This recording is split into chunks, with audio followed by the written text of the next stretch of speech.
Friends, welcome back to our channel. Happy Sunday. ఈరోజు పిల్లలకి ఎంతో ఇష్టమైన రెసిపీతో వచ్చేసానండి. అదేంటో తెలిసిన ఎమ్మీ చికెన్ చీజ్ బాల్స్. చాలా టేస్టీగా రెస్టారెంట్ ఫీల్తో ఇంట్లోనే చేసుకోవచ్చు. చాలా బాగుంటుంది. వీకెండ్స్లో కానీ అకేషన్గా కానీ పిల్లలకి ఇలా చేసి పెట్టండి, మస్తు ఎంజాయ్ చేస్తారు. ఈ టేస్టీ చికెన్ చీజ్ బాల్స్ ఎలా చేసుకోవాలో మెయిన్ ప్రాసెస్లోకి వెళ్ళే ముందు మా ఛానల్ కొత్తగా ఎవరైనా చూస్తుంటే సబ్స్క్రైబ్ చేసుకోండి. Let's cooking. ఫస్ట్ నేను ఒక 3/4 kg అంటే 1/4 కిలో చికెన్ తీసుకొని ఇలాగ కోర్స్గా బ్లెండ్ చేసుకున్నాను. ముందే నేను ఒక 2 స్లైసెస్ బ్రెడ్, మిరియాలు వేసుకొని పౌడర్ చేసి ఇప్పుడు ఇందులో కలుపుకుంటున్నానండి. నాకు కొంచెం వీడియో ప్రాబ్లం అయింది. పౌడర్ కలుపుకొని వేసినాక అందులోకి 1 టేబుల్ స్పూన్ కార్న్ఫ్లోర్ వేసుకోండి.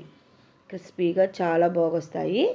అలాగే 1 ఆఫ్టర్ 1 ఏం వేస్తానో వీడియోని స్కిప్ చేయకుండా ఫుల్గా వాచ్ చేయండి. మీరు కూడా ట్రై చేయండి, ఎలా వచ్చిందో మాకు కామెంట్ చేయండి. 1/2 teaspoon soya sauce, 1/2 teaspoon vinegar, అలాగే 1/2 టీ స్పూను ఒరిగానో లేకపోతే పర్వాలేదు, ఉంటే కంపల్సరీ వేసుకోండి, సూపర్ టేస్టీగా ఉంటుంది. చిల్లీ ఫ్లేక్స్ వేసుకోండి, అది కూడా లేకపోతే నార్మల్ చిల్లీ పౌడర్ యాడ్ చేసుకోవచ్చు. అలాగే ఒక 1/2 టీ స్పూన్ మిల్క్, కాంచినటువైనా పర్వాలేదు, పచ్చివైనా పర్వాలేదు, ఎమ్మీగా వస్తుంది. ఇప్పుడు మనము రుచికి తగినంత సాల్ట్ యాడ్ చేసుకొని చపాతీ ముద్దలాగా కలిపి పక్కన పెట్టుకుందాం. ఇది ఈ చికెను ఇలాగా మనము బాగా నీట్ చేసి పక్కన పెట్టుకోవాలన్నమాట. తర్వాత ఒక 3 బ్లడ్ స్లైసెస్, నేను సాల్ట్ ముందు వేయడం మర్చిపోయాను, ఇప్పుడు వేసాను. 3 బ్లడ్ స్లైసెస్ ఇలాగ గ్రాన్యూల్ లాగా పౌడర్ లాగా చేసి పక్కన పెట్టుకున్నాను. అలాగే చీజ్ తురుముకున్నాను, పిజ్జా చీజ్ తీసుకున్నానండి నేను. అలాగే ఒక గుడ్డు బీట్ చేసి పక్కన పెట్టుకున్నాను. ఇప్పుడు ఒక పెద్ద టేబుల్ స్పూన్తో ఒక 5-6 టేబుల్ స్పూన్స్ మైదా తీసుకున్నానండి పైన కోటింగ్కి. ఎలా చేయాలో వీడియోని కేర్ఫుల్గా వాచ్ చేయండి. ఇలాగ తురుముకున్న చీజ్ని చిన్న బాల్స్ లాగా తీసి పక్కన పెట్టుకోండి, గోళీల్లాగా, చిన్న గోళీల్లాగా. చాలా బాగుంటుంది, ఎమ్మీగా ఉంటుంది. పిల్లలు అయితే బాగా తింటారండి. వాళ్ళకి ఆ రెస్టారెంట్ ఫీల్తో చీజ్ వేస్తే చాలా బాగా నచ్చుతుంది కదా.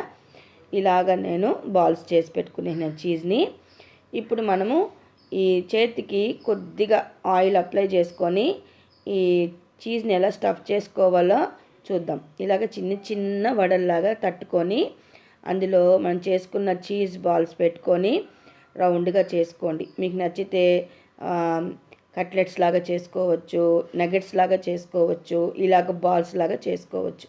నేను చికెన్ చీజ్ బాల్స్ అన్నాను కాబట్టి రౌండ్గా చేస్తున్నాను.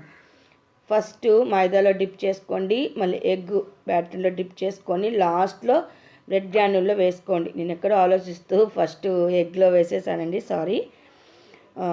మీరు మాత్రం ఫస్ట్ మైదాలో డిప్ చేసుకొని కోట్ చేసుకొని తర్వాత ఎగ్స్లో కోట్ చేసుకొని లాస్ట్లో బ్రెడ్ గ్రాన్యూల్స్లో డిప్ చేసుకోండి. కోట్ చేసుకొని అన్నీ ఫస్ట్ పెట్టుకొనియండి.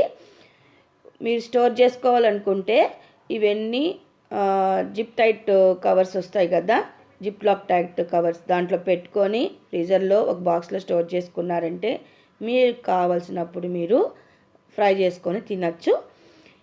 అప్పటికప్పుడే ఇలాగ ఫ్రెష్గా చేసుకుని కూడా తింటే చాలా బాగుంటుంది. చూస్తారు కదా, ఫస్ట్ మైదాలో మళ్ళీ ఎగ్ బీట్లో కోట్ చేసుకోవాలి, తర్వాత బ్రెడ్ గ్రాన్యూల్స్లో కోట్ చేసుకొని అన్నీ పక్కన పెట్టుకునేసి మళ్ళీ ఫ్రై చేసుకోవాలన్నమాట. చాలా టేస్టీగా ఉంటుంది, కంపల్సరీ ట్రై చేయండి.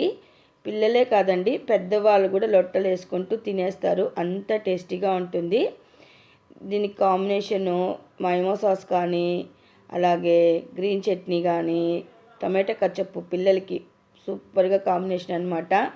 ఈవినింగ్ అప్పుడు స్కూల్ నుండి రాగానే ఇలాగా చేసి ఇవ్వండి, సూపర్గా ఎంజాయ్ చేస్తారు.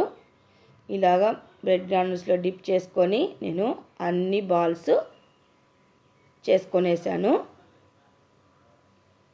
చూసారు కదా, ఈ విధంగా అన్ని బాల్స్ చేసుకున్నానండి. నేను కొంచెం పెద్ద సైజే చేశాను, ఒకటి తిన్న తృప్తిగా ఉంటుందని. మీరు చిన్నగా ఒక నగెట్ కూడా వచ్చింది చిన్నది చీజ్ అయిపోయే కాడికి చేసి పెట్టాను పక్కన. ఇప్పుడు మనము చూసారు కదా, ఫస్ట్ మైదా, మళ్ళీ ఎగ్గు, మళ్ళీ బ్రెడ్ గ్రానుల్, ఈ మెథడ్ అనమాట ఫాలో అవ్వండి. ఇప్పుడు మనం ఇది ఎలా డీప్ ఫ్రై చేసుకోవాలో చూసేద్దామా. ఆయిల్ బాగా హీట్ ఎక్కాక మీడియంలోకి టర్న్ చేసుకొనేసి నెమ్మదిగా ఈ బాల్స్ అంతా చక్కగా ఫ్రై చేసుకోవాలి. ఎక్కువ హై ఫ్లేమ్లో పెట్టి మాత్రం ఫ్రై చేయకండి, లోపల ఉడకదు. Medium to high flame turn చేసుకుంటూ ఒక 2 మినిట్స్ తిప్పకుండా, తర్వాత అన్ని వైపులా లైట్గా తిప్పుకుంటూ మంచి గోల్డెన్ రంగు వచ్చేంత వరకు ఫ్రై చేసుకోండి. ఎమ్మీగా చీజ్ బాల్స్ రెడీ అయిపోతాయి. చాలా టేస్టీగా ఉంటాయి. అప్పుడప్పుడు పిల్లలకి ఆ రెస్టారెంట్ ఫీల్తో ఇంట్లో చేసి పెట్టారనుకోండి, రెస్టారెంట్కి ఎందుకు వెళ్తారు, ఇంట్లోనే రెస్టారెంట్ ఉంటే సూపర్ టేస్టీగా ఉంటాయి. చూసారు కదా, నేను ఫ్రై అయినటివి 2 తీసేస్తున్నాను. చూస్తుంటే గులాబ్ జామ్ బాల్స్ లాగా ఉన్నాయి కదా, మౌత్ వాటరింగ్గా. అట్టయితే ఇంకెందుకు ఆలస్యం, కిచెన్లోకి వెళ్ళి చకచకా చేసేయండి. ఇలాగే ఫస్ట్ రౌండ్ అయిపోయింది. ఇప్పుడు సెకండ్ రౌండ్ చేసుకొని డీప్ ఫ్రై చేసుకుంటున్నాను. ఇలాంటి బోల్డ్ అండ్ రెసిపీస్ మన ఛానల్లో ఉన్నాయి. కొత్త వాళ్ళు అయితే సబ్స్క్రైబ్ చేసుకోండి. మీకు మీ వీడియో నచ్చిందంటే ఒక లైక్ ఇచ్చి మీ అమూల్యమైన కామెంట్ని మాకు తెలపండి. మీకు ఎలాంటి వీడియోస్ కావాలో, వంటలు కావాలో కామెంట్ రూపంలో తెలిపారంటే నేను షూర్గా చేసి మీకు ప్రజెంట్ చేస్తాను. ఓకేనా. ఇది కూడా ఫ్రై అయిపోయినాయి అన్నీ. నగెట్ కూడా చాలా బాగా వచ్చాయండి, సూపర్ టేస్టీగా ఉన్నాయి. మా అబ్బాయి మాత్రం మస్తు ఎంజాయ్ చేశారు. దీనికి టమోటా కట్చెప్ సూటబుల్ కాంబినేషన్. చూడండి, ఆల్రెడీ మనం షార్ట్ కూడా పెట్టున్నాను. చీజ్ ఎంత బాగా ఎక్స్పాండ్ అయ్యిందో వీడియో షార్ట్లో చూసారంటే మీకు అర్థమవుతుంది. వేడిగా టమోటా కచ్చప్లో తినుకుంటే వారెవ్వ అనాల్సిందే. పిల్లలైతే ఇంకంతే అండి, మమ్మీ మనకి ఫిదా అయిపోతారు, అంత బాగుంటుంది. చూసారు కదా, చూస్తుంటేనే నోరు ఊరిపోతుందా. మరి మీరు కూడా ట్రై చేసుకొని టేస్ట్ ఎలా వచ్చిందో ఎంజాయ్ చేయండి. ఇలాంటి బోల్డ్ అని రెసిపీస్ కోసం మనకి ఫుడ్ వరల్డ్ని సబ్స్క్రైబ్ చేసుకోండి. Very very simple and tasty ఈ చికెన్ చీజ్ బాల్స్ రెడీ అయిపోయినాయి. రేపు ఒక మంచి రెసిపీతో మళ్ళీ వచ్చేస్తాను. అంతవరకు సర్వేజన సుఖన భవంతు. Thanks for watching. బాయ్.